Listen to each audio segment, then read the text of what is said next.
ఈ గాంజాని ఎలా నిరోధించాలి, గాంజా మీద ఉక్కు పదం ఎలా మోపాలి అనే దాని మీద చాలా సీరియస్ గా డిస్కషన్ కూడా జరిగింది అధ్యక్ష. దీని మీద మన గవర్నమెంట్ లోకి వచ్చిన వెంటనే ఫస్ట్ ఆఫ్ ఆల్ గౌరవ ముఖ్యమంత్రి గారు డిపార్ట్మెంట్ వాళ్ళందరితో కూడా కూర్చొని ఈ గాంజా ఎక్కువగా ఉండటం వల్ల లాస్ట్ గవర్నమెంట్ లో ఈ గాంజా డ్రగ్స్ వినియోగం గానీ రవాణా గానీ విపరీతంగా అయిపోవటం, ఎక్కడైనా గాంజా దొరికినా డ్రగ్స్ దొరికినా దానికి సెంటర్ పాయింట్ ఆంధ్రప్రదేశ్ అవడం లాస్ట్ గవర్నమెంట్ లో మనం చూసాం. దీని నేపథ్యంలో first of all crime rate తగ్గించాలి అంటే ఈ గాంజా నరికట్టాలి, అదేవిధంగా డ్రగ్స్ నరికట్టాలి అనే ఏకైక ఉద్దేశంతో గౌరవ చంద్రబాబు నాయుడు గారు సీఎం గారు ఒక ఏర్పాటు చేసుకుని ఈగల్ అని సపరేట్ గా ఒక వింగ్ ను కూడా ఏర్పాటు చేయడం జరిగింది అధ్యక్ష. దానికి ఆంధ్రప్రదేశ్ ప్రభుత్వం కూడా జీవోఎంఎస్ నెంబర్ 145 మనకు ఇచ్చారు అధ్యక్ష. మొన్న బడ్జెట్ లో కూడా ఈగల్ కి సపరేట్ గా ఒక బడ్జెట్ ని కూడా కేటాయించారు అధ్యక్ష. ఒక IG level officer DIG level officer ఏర్పాటు చేసి ఒక టీమ్ ని ఏర్పాటు చేయడమే కాకుండా ప్రతి జిల్లాలోని కూడా ఈగల్ టీమ్స్ ని ఏర్పాటు చేయడం, అదేవిధంగా నార్కోటిక్ పోలీస్ స్టేషన్స్ ని ప్రతి జిల్లాలో సుమారు 26 జిల్లాల్లోనూ కూడా అధ్యక్ష నార్కోటిక్ కంట్రోల్ సెల్స్ ని ఏర్పాటు చేయడం కూడా జరిగింది అధ్యక్ష. ఇందాక మన సభ్యులు మాట్లాడుతున్నప్పుడు 11,000 ఎకరాల నుంచి మనకు 100 ఎకరాల వరకు రావడం అనేది సంతోషంగా ఉంది అని చెప్పారు. దీన్ని కూడా ఎలా కంట్రోల్ చేయాలి,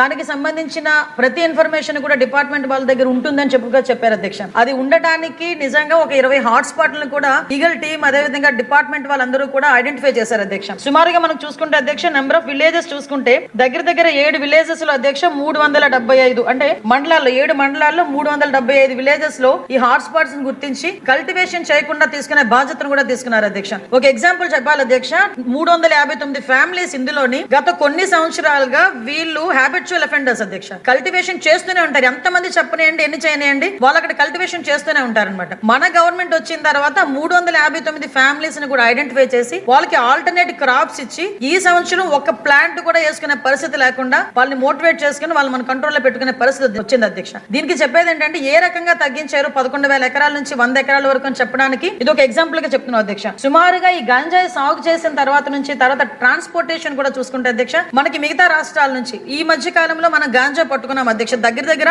40,088 కిలోల గంజాయిని మనం పట్టుకున్నాం అధ్యక్ష. 564 వాహనాలను జప్తు చేయడం జరిగింది అధ్యక్ష. అంటే సుమారుగా మనం చూసుకుంటే అధ్యక్ష మన దగ్గర కల్టివేషన్ కన్నా ఈ చుట్టుపక్కల రాష్ట్రాల నుంచి మన దగ్గరకు వచ్చే ట్రాన్స్పోర్టేషన్ చాలా ఎక్కువగా ఉంది అధ్యక్ష. దీని నేపథ్యంలో ఇమీడియట్ గా హోంశాఖ అదేవిధంగా ఈగల్ టీమ్ వాళ్ళు కలిపి ఒక ఇంటర్ స్టేట్ కోఆర్డినేషన్ మీటింగ్ కూడా ఏర్పాటు చేసుకోవడానికి అదేవిధంగా ఒక సెల్ ను కూడా ఏర్పాటు చేసుకోవడానికి కూడా నిర్ణయించుకున్నాం అధ్యక్ష. దాని మీద ఆల్రెడీ స్టేట్ లెవెల్ కమిటీ కూడా ఒకటి ఫామ్ అయింది అధ్యక్ష. సిఎస్ గారి ఆధ్వర్యంలో ఒక స్టేట్ లెవెల్ కమిటీ అదేవిధంగా మనకి డిస్ట్రిక్ట్ లెవెల్ కమిటీస్ కూడా ఇందులో ఉన్నాయి అధ్యక్ష. డిస్ట్రిక్ట్ మెజిస్ట్రేట్ మనకి ఆధ్వర్యంలో మన ఎస్పీ గారు చైర్మన్ గా ఉండి ఒక కమిటీ కూడా ఏర్పాటు చేసుకోవడం జరిగింది అధ్యక్ష.